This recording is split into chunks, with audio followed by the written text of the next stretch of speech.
faut se souvenir que l'Alliance a toujours eu une action syndicale qui n'était pas toujours dans le même momentum que l'action syndicale provinciale. Alors à Montréal, on faisait des actions qui n'étaient pas nécessairement faites en province, puis en province, on faisait des actions qui n'étaient pas nécessairement faites à Montréal.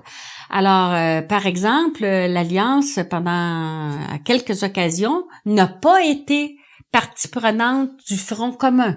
Alors, il y avait un Front commun, des grandes centrales syndicales, des grands syndicats, mais l'Alliance n'en était pas membre. L'Alliance a fait une lutte très importante sur la classification. Ça, c'était toute la certification des enseignantes et des enseignants, ce qui donnait accès finalement à ton brevet d'enseignement, à ton rangement pour ta rémunération. C'est une lutte que l'Alliance a menée seule.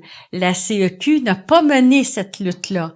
La bataille des démissions individuelles, elle a été plus faite en province, à Montréal, fort peu.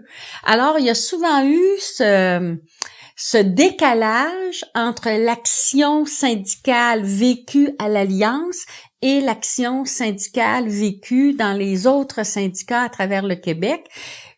Et ça a toujours existé finalement. Il faut se souvenir même à l'origine de la formation de la CIC. Laure Gaudreault est celle qui a favorisé le rapprochement des 3 fédérations d'enseignants, mais quand la CIC est née, Laure Gaudreault étant une femme, elle n'a jamais été la présidente de la CIC, elle a été vice-présidente de la CIC. Et c'est Léo Guindon qui est devenu le premier président de la CIC. Il était président de l'Alliance à l'époque, il est devenu premier président de la CIC. Y a-t-il eu là déjà un certain contentieux, peut-être? Laure Gaudreault a été très active pour que Léo Guindon ne soit pas réélu. Et c'est Léopold Garand qui a été élu.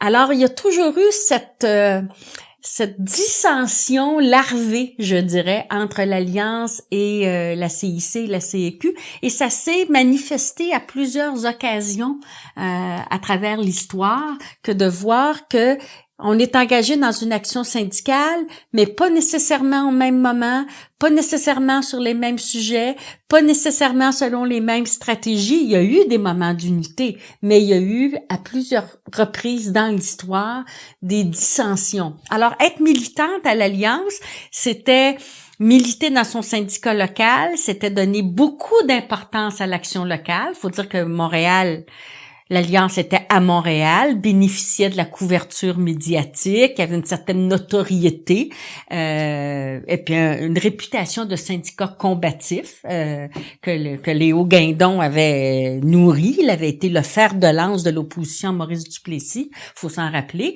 Alors donc, un syndicat combatif, on le voyait comme ça.